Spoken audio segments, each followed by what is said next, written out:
સાહિત્ય જગતમાં માતાના પ્રેમ, ત્યાગ અને મમતા વિશે તો ઘણું બધું લખાયું છે અને આપણે વાંચ્યું પણ છે.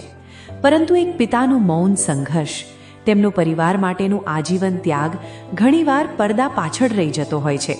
ત્યારે સાબરકાંઠા જિલ્લાના ખેડબ્રહ્માના એક યુવા લેખકે પોતાના પિતાના આ જ મૌન સંઘર્ષને શબ્દોની વાચા આપી છે.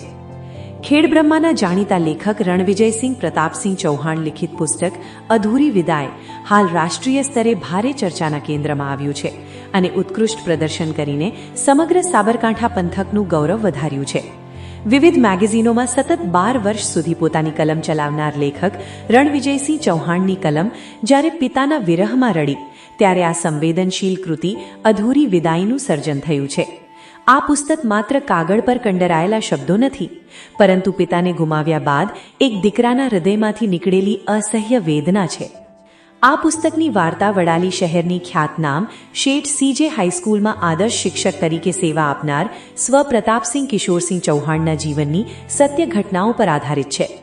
કમનસીબી એ રહી કે તેઓ જ્યારે પોતાની સરકારી સેવામાંથી નિવૃત્તિની ક્ષણો ગણી રહ્યા હતા, બરાબર એ જ સમયે કાળનો ક્રૂર પંજો તેમને પરિવાર પાસેથી હંમેશમાંથી છીનવી ગયો.